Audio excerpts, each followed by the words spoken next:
Genesis chapter 21. Now the Lord was gracious to Sarah as he had said, and the Lord did for Sarah what he had promised. Sarah became pregnant and bore a son to Abraham in his old age, at the very time God had promised him. Abraham gave the name Isaac to the son Sarah bore him. When his son Isaac was 8 days old, Abraham circumcised him, as God commanded him. Abraham was 100 years old when his son Isaac was born to him. Sarah said, "God has brought me laughter, and everyone who hears about this will laugh with me." And she added, "Who would have said to Abraham that Sarah would nurse children? Yet I have borne him a son in his old age." The child grew and was weaned, and on the day Isaac was weaned Abraham held a great feast. But Sarah saw that the son whom Hagar the Egyptian had borne to Abraham was mocking. And she said to Abraham, "Get rid of that slave woman and her son, for that slave woman's son will never share in the inheritance with my son Isaac." The matter distressed Abraham greatly because it concerned his son. But God said to him, "Do not be so distressed about the boy and your maidservant. Listen to whatever Sarah tells you, because it is through Isaac that your offspring will be reckoned. I will make the son of the maidservant into a nation also, because he is your offspring." Early the next morning Abraham took some food and a skin of water and gave them to Hagar. He set them on her shoulders and then sent her off with the boy. She went on her way and wandered in the desert of Beersheba.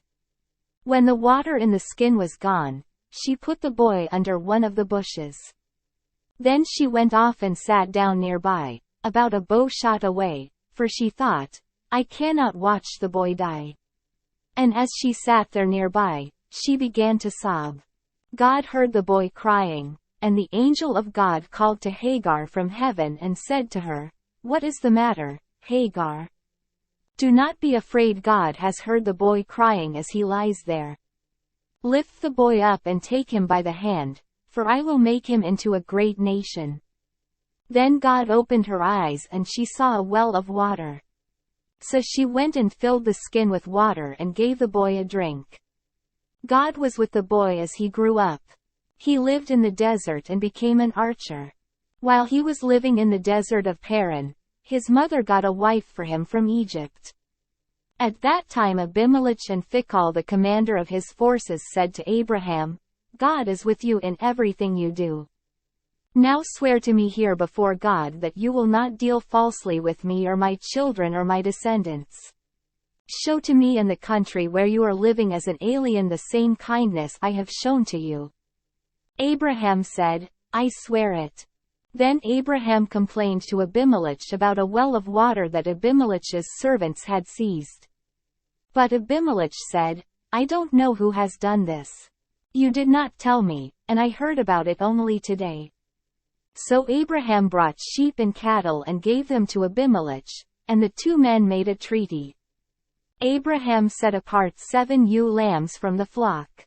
And Abimelech asked Abraham, "What is the meaning of these 7 ewe lambs you have set apart by themselves?" He replied, "Accept these 7 lambs from my hand as a witness that I dug this well." So that place was called Beersheba, because the two men swore an oath there. After the treaty had been made at Beersheba, Abimelech and Phicol the commander of his forces returned to the land of the Philistines.